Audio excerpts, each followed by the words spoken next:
বিশ্ববিখ্যাত পপ তারকা Katie peri সহ আরও ৫ জন নারী সফলভাবে মহাকাশ ভ্রমণ শেষে পৃথিবীতে নিরাপদে ফিরে এসেছেন। মাত্র ১১ মিনিটের এই যাত্রায় জেফ বেজোসের ব্লু অরিজিনের নিউ শেপার্ড রকেটের মাধ্যমে এই অভিযানে অংশ নিয়েছিলেন তারা। এই ঐতিহাসিক ঘটনায় কেটি পেরির সঙ্গে ছিলেন বেজোসের বাগদত্তা লরেন সানচেজ, সিবিএস উপস্থাপক গেইল কিং, মহাকাশ উদ্যোক্তা আয়েশা বোয়েল, নাগরিক অধিকার কর্মী আমান্ডা নুয়েন ও চলচ্চিত্র প্রযোজক কেরিয়ন ফ্লিন। সিএনএন জানায়, টেক্সাসের ভ্যান হর্ন এলাকা থেকে স্থানীয় সময় সকাল 8:30টায় রকেটটি উৎক্ষেপণ করা হয়।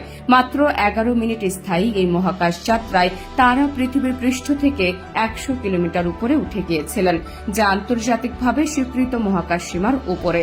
ক্যাপসুলটি প্যারাশুটের সাহায্যে সফলভাবে অবতরণ করে পৃথিবীতে ফিরে আসে, আর রকেট বুস্টারটিও টেক্সাসে ফিরে নিরাপদে অবতরণ করে। অভিযান শেষে চোখে পানি নিয়ে সানচেজ বলেন, পৃথিবীকে অন্য চোখে দেখলাম, আমি জানি না কিভাবে বলবো। জানালার বাইরে তাকিয়ে আমরা চাঁদ দেখেছি, পৃথিবীকে মনে হচ্ছিল নিঃশব্দ কিন্তু জীবন্ত।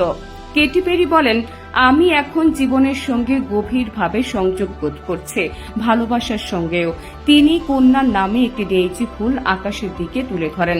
গেইল কিং মাটিতে হাঁটু গেড়ে চুমু খান এবং বলেন, আমি শুধু মাটির সঙ্গে একটি মুহূর্ত কাটাতে চাই, এই গ্রহের জন্য কৃতজ্ঞতা জানাতে চাই।